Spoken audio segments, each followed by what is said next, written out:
আসসালামু আলাইকুম ভিউয়ার্স। আজ আমি আপনাদেরকে গ্রামের খুবই একটি সাধারণ কিন্তু সুস্বাদু একটি রেসিপি আপনাদের সাথে শেয়ার করছি। এটি আমাদের উত্তরবঙ্গে বেশ জনপ্রিয় একটি খাবার। মুরগির মাংসের চামড়া, পা এবং অন্যান্য যে হাড়গুলো রয়েছে সেগুলো দিয়ে এই রেসিপিটা তৈরি করতে হয়। তার জন্য দেখুন কলার গাছের এই কাগনাগুলো নিতে হয়, মানে কলার গাছের পাতার মাঝখানে যে অংশটুকু থাকে সেটাকে কাগনা বলে, সেই অংশটুকু নিতে হয়। দেখুন কাগনা ঠিক এইভাবে ছিলে নিতে হয়। উপরকার যে পিচ্ছিল সবুজ অংশ রয়েছে সেটা কেটে বাদ দিতে হয়। আপনারা ভালোভাবে লক্ষ্য করুন আমি কিভাবে কাগনা ছিলে নিয়ে ছোট টুকরো করে কেটে নিচ্ছি। ঠিক আপনারাও এভাবে ছোট টুকরো করে কেটে নেবেন। এই কাগনার কিন্তু বিভিন্ন গুণাগুণ রয়েছে। পেটের সমস্যা হলে কাগনা খেলে পেটটা ক্লিয়ার হয়ে যায়। যাই হোক, কাগনা কেটে কিন্তু পানিতে রাখতে হবে, নইলে কালো হয়ে যাবে। এবারে কাগনার রেসিপির সঙ্গে আমি এখানে ছোট আলুগুলো এরকম গোল করে কেটে নিচ্ছি। মিক্সড ভেজিটেবল খেতে কিন্তু একটু বেশি ভালো লাগে, তাই এখানে কাগনার সঙ্গে আলু ব্যবহার করছি। কাগনা এবং আলু কেটে আমি ভালোভাবে দেখুন ধুয়ে নিয়েছি।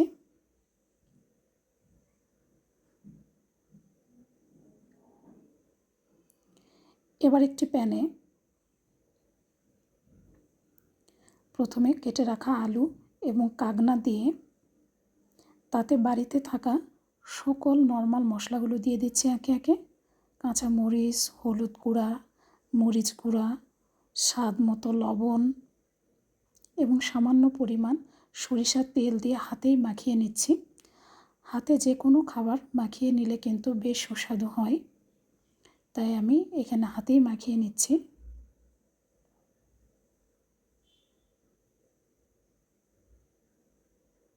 খুব ভালোভাবে মাখিয়ে নিয়ে এখানে খুবই সামান্য পরিমাণ পানি ব্যবহার করছি, কারণ কাগনা থেকে একটা পানি বেরিয়ে আসবে এবং সেই পানিতে আলু এবং কাগনা সেদ্ধ হয়ে যাবে।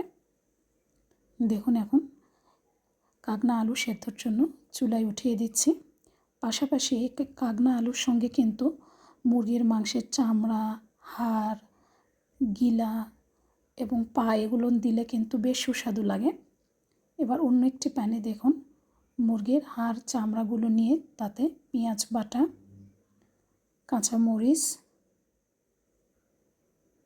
রসুন, আদা রসুন বাটা, হলুদ গুঁড়া, মরিচ গুঁড়া, স্বাদ মতো লবণ এবং এতে কয়েকটা গোটা মশলা যেমন দারুচিনি, সাদা এলাচ, তেজপাতা দিয়ে সামান্য তেল দিয়ে এটাও আমি হাতে মাখিয়ে নিচ্ছি।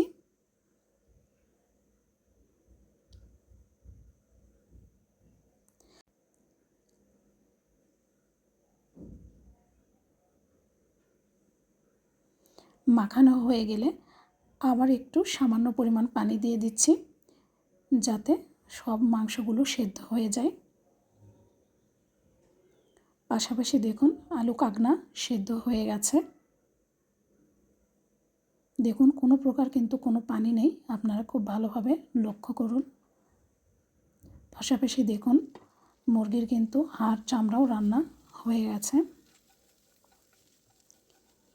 এবার আমি একই প্যানে সামান্য পরিমাণ সরিষার তেল দিয়ে তাতে পেঁয়াজ কুচি একটু ব্রাউন করে ভেজে নিচ্ছি।